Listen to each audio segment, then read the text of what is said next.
Elevator চ্যানেলে আমি তোমাদেরকে ওয়েলকাম জানাচ্ছি। আজকে স্পেসিফিক্যালি এমবিএ নিয়ে আলোচনা করব এবং বিশেষ করে ম্যাকআউট ইউনিভার্সিটিতে যারা এমবিএ পড়ছে ফার্স্ট সেমেস্টারের যদি তোমরা স্টুডেন্ট হও, আহ, তোমাদের পরীক্ষাটা ফেব্রুয়ারি মাসে 2025 সালে যেহেতু হওয়ার কথা রয়েছে। এইবার আমরা যেহেতু অলরেডি এমবিএ স্টুডেন্ট পড়াচ্ছি আমাদের ইনস্টিটিউটে, আমাদের একটা নতুন অভিজ্ঞতা হচ্ছে এখানে। এবং অভিজ্ঞতাটা এর আগেও আমরা আলোচনা করেছি যে এই যে পরীক্ষার সম্বন্ধে যে এখন ভয়টা, এই ভয়টা স্টুডেন্টদের মধ্যে এখন আর নেই। যে ভয়টা একটা সময় খুব স্টুডেন্টদের মধ্যে থাকতো, আমাদের সময়ও থাকতো। আমরা আজ থেকে 15-16 বছর আগে যেহেতু কলেজ থেকে পাস আউট হয়েছি, ওই সময়টা কিন্তু এই ভয়টা খুব ছিল। এই ভয়টা ভালো। তো আজকে এই নিয়ে আলোচনা করব। আমাদের মধ্যে উপস্থিত আছেন মিস্টার সৌভিক দত্ত, আপনাকে ওয়েলকাম জানাচ্ছি। নমস্কার। একটা প্রশ্ন তো আমি আপনাকে করবোই, যে স্টুডেন্টদের মধ্যে এখন পড়া নিয়ে ভয়টা খুব কমে গেছে। আর এই এমবিএর যে ফার্স্ট সেমেস্টারের পরীক্ষা ফেব্রুয়ারি মাসে, আমি যেটা জানতে পারলাম আপনার কাছে ফোন আসছে, রীতিমতো তারা তর্ক করছে যে এখনো তারা ভাবছে যে অনেক সময় বাকি।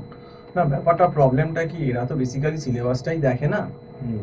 এনারা ফোন করে মানে আপনাকে বলছেন, ট্রাস্ট করছে না যে গার্জেন বা সিলেবাসটা যে এত স্টুডেন্টরা যেটা বলছে যে বলিউড। এখন তো সবে রেজিস্ট্রেশন প্রসেস ম্যাকআউটে শেষ হলো। আপনি জানেন যে 31শে অক্টোবর অবধি বোধহয় এমবিএ বা যেই রেজিস্ট্রেশন প্রসেসটা লাস্ট ছিল ইউনিভার্সিটি ম্যাকআউটে। তো সেক্ষেত্রে স্টুডেন্ট ফোন করে আমায় বলছে মানে তো 80 দিন মতো অ্যাপ্রক্স। এখনো অবধি আজকে থেকে কাউন্ট করলে ফেব্রুয়ারিতে এক্সাম হলে আর মাত্র 80 দিন বাকি আছে। আজকেই একজন স্টুডেন্ট ফোন করলো। আচ্ছা, অ্যাকচুয়ালি সিলেবাসটা আপনার মধ্যে কি বলে কতদিন লাগে? খুব মানে খুব ভালো করে ধরে বোঝালে মিনিমাম 6 মাস 7 মাস তো লাগে। আচ্ছা। মিনিমাম 6 মাস 7 মাস। তো যাই হোক, তো অনেক স্টুডেন্টই যেটা বলে যে সবে তো স্যার 31 তারিখ অক্টোবর ম্যাকআউটের রেজিস্ট্রেশন প্রসেসটা কমপ্লিট হলো, আমি তো এখন ঠিক সময় এসেছি, সবে শুরু হয়েছে।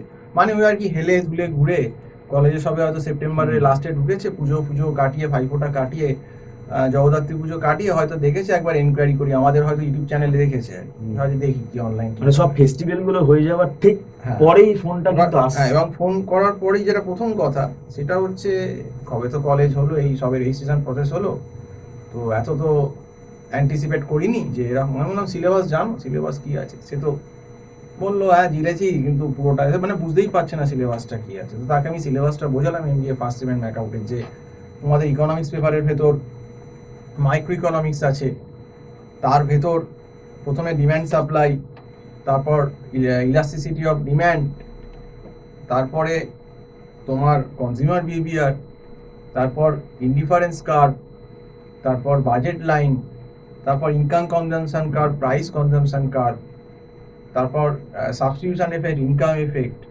তারপর প্রোডাকশনের ভেতর total product curve, average productivity of labour, marginal productivity of labour, তাদের রিলেশনগুলো কি, তারপর প্রফিট ম্যাক্সিমাইজেশন কন্ডিশন প্রডিউসারের, হ্যাঁ, প্রডিউসার ইকুইলিব্রিয়াম, আইসো কোয়ান্ট, আইসো কস্ট লাইন।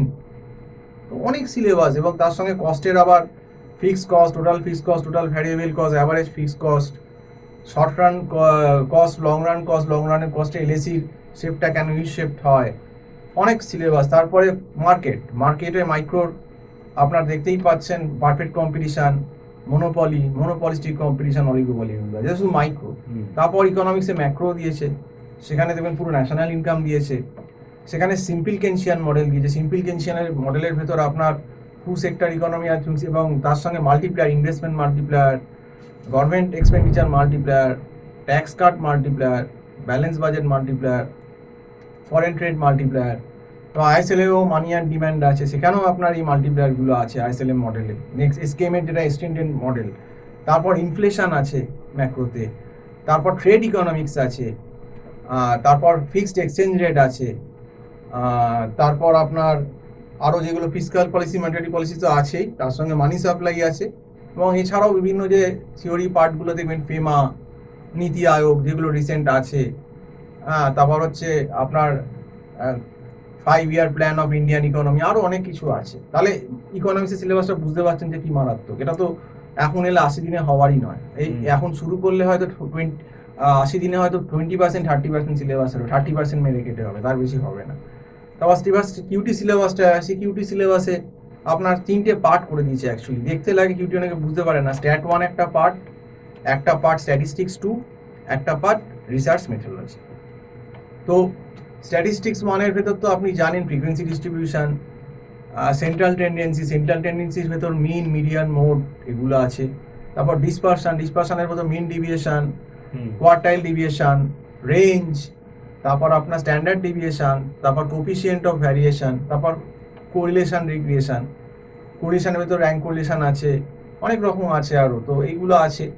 এবং তারপর স্ট্যাট টুতে চলে যান, basic probability, binomial, Poisson, probability mass function, probability density function, binomial, Poisson, normal distribution. তারপর হচ্ছে হাইপোথিসিসে প্রায় 8-9-10টা কেস আছে করতে হবে, অ্যানোভা টেবিল। তার সঙ্গে আবার রিসার্চ মেথোডোলজির পুরো 5-6টা রিসার্চের যে প্রসিডিওর, কোশ্চেনারি তৈরি করা, এগুলো প্রায় 3-4টে এরকম 4-5টা টপিক আছে। কোশ্চেনারি তৈরি করা, primary data, secondary data, source কি, প্রাইমারি ডেটা, সেকেন্ডারি, বিভিন্ন রকম আছে। তাহলে সিলেবাসের লোডটা নিশ্চয়ই বুঝতে পারছেন যে ইকোনমিক্স আর এটা দিয়ে। এবার তারপর আবার অ্যাকাউন্টস পেপার আছে, জার্নাল, লেজার, ট্রায়াল ব্যালেন্স, এগুলো বা ফাইনাল অ্যাকাউন্ট, এপ্রিসিয়েশন, এগুলো মানে একটা, তার সঙ্গে আবার ল এর পেপার আছে। তো একটা বিশাল লং সিলেবাস। কাজেই যদি কেউ মনে করে যে আমি রেজিস্ট্রেশনের পর, সেই 31শে অক্টোবর রেজিস্ট্রেশন হচ্ছে, কলেজের সঙ্গে চলবো বা ইউনিভার্সিটি চলবো, সেই অনুযায়ী চলবো, কলেজের টাকা নিয়ে নেবে, ইউনিভার্সিটির টাকা নিয়ে কেটে যাবে, স্টুডেন্ট কিন্তু পালাতে পারবে না। সে কিন্তু গিয়ে যখন ফেব্রুয়ারি মাসে বসবে, যে স্টুডেন্ট সিরিয়াস না, আগে থেকে সে অ্যান্টিসিপেট করেনি, সেটা অ্যান্টিসিপেট কী কারণে করেনি সেটা আমি বলতে পারবো না। সে জেনে বুঝে করেনি কি সে ঘুমিয়েছিল সেটাও আমি তাকে বলতে পারবো না। তবে একটা কথা ডেফিনেটলি বলতে পারি, যে অ্যান্টিসিপেট করেনি সে পরীক্ষার সময় কোশ্চেনও অ্যান্টিসিপেট করতে পারবে না। এই হিউজ সিলেবাসে ম্যাকআউটের যে এখন মানে ইনভিজিলেশন প্রসেসটা এতই টাফ, বা এখন যেরকম প্রশ্নপত্রগুলো হচ্ছে, মানে এখন সেই খুব ইজি, এখন ব্যাপারটা সেই লাস্ট স্টেজের মতো হয়ে গেছে, যে এখন পড়াটা খুব মুশকিল। এত লাস্ট স্টেজে এত সময়, এখন যদি কেউ আমাকে এসে বলে যে স্যার আমাকে পড়ান, আমি দেখুন নাই করছি। আমি তো অক্টোবর থেকেই স্টুডেন্ট নেওয়া প্রায় বন্ধ করে দিয়েছি ম্যাকআউটের ফার্স্ট সেমিস্টারে, কারণ আমার পক্ষে সম্ভব না। আমি তো আর অন্য ব্যাচে ফেলতে, আমার যে 2টো ব্যাচ আছে তারা অলরেডি অনেক এগিয়ে গেছে, তো তাদের সঙ্গে আমি তাদের ফেলবো কি করে? আর এখন থেকে যাদেরকে আমি পড়াবো, এই নভেম্বরের 12 তারিখ ভিডিও করছি, যদি পড়াতামও, তারা আমার কাছে প্রত্যেক দিনে যদি ক্লাস করে 30%-এর বেশি সিলেবাস এগোতো না 2.5 মাস 3 মাসে, হয় না? কম পড়বো এই মানসিকতাটা এখন এসে গেছে না, কম পড়বো। আর ওই একটা কথাই বারবার লোকে যেটা বলে, এটা মানে এই বছর না, আগের 2 বছর আমি শুনেছি, একটা অদ্ভুত কথা বলে, এই তো সবে রেজিস্ট্রেশন হলো 31 অক্টোবর, তোমার রেজিস্ট্রেশন হয়েছে, তাহলে তুমি সেটা ইউনিভার্সিটিকে, কলেজকে গিয়ে বলো স্যার কেন রেজিস্ট্রেশন করে ফেব্রুয়ারি মাসে পরীক্ষা হচ্ছে। সেটা তো আর আমাদের হাতে না, আমরা তো আর অথরিটি না যে কবে পরীক্ষা হবে, সেটা তো ইউনিভার্সিটি ঠিক করছে। তো সেটাতে আমরা অথরিটি না, আমরা যেটা সিলেবাসটা, কারণ এই যা সিলেবাস, ভগবান, কোনো টিচার ভগবান এলো করাতে পারবে না এই 3 মাসে। মিনিমাম ন্যূনতম যদি 60% 70%ও টেনে টুনে করতে হয়, 6 মাস তো মিনিমাম দরকার। তো 6 মাস যদি যারা ওই 2.5 মাস 3 মাস আগে আসবে, কলেজও পারবে না। নয় কলেজ করবে, ওইভাবেই করবে, একটা টপিক এমনভাবে শেষ করবে, কখন শেষ হবে কেউ নিজেরাও বুঝতে পারবে না। ওইভাবে তো সবাই শেষ করতে পারে, একটা টপিকের একটা অঙ্ক করিয়ে দিলাম, শেষ হয়ে গেল। তো ওইভাবে তো আর সে স্টুডেন্ট শিখতে পারবে না, সে মানে পরীক্ষা দেওয়ার মতো আর কি ব্যাপারটা। তো যাই হোক, আমরা বহুবার বহু ভিডিও দিয়েছি, আমাদের প্রচুর ভিডিও এলিভেটেড এডুকেশনে আছে এই MBA ফার্স্ট সেম নিয়ে, আমরা বহুবার সাবধান করেছি। তো এখন তো প্রায় সময় শেষের দিকে চলে এসেছে, 80 দিন মাত্র বাকি।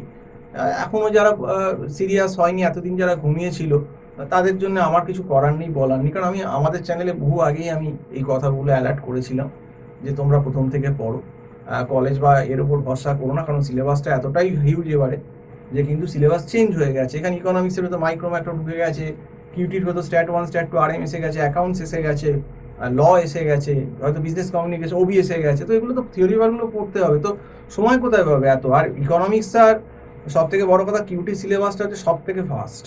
আর যারা একটু তাও বিকম থেকে আসছে, তারা হয়তো অ্যাকাউন্টসটা তাও যেহেতু করেছে যে সামলাতে পারবে, কিন্তু ইকোনমিক্স অ্যাকাউন্ট তারা সামলাবে, মানে ইকোনমিক্স আর কিউটি ব্যাপারটা তারা সামলাতে পারবে না, অ্যাকাউন্টসটা হয়তো সামলে দিতে পারে।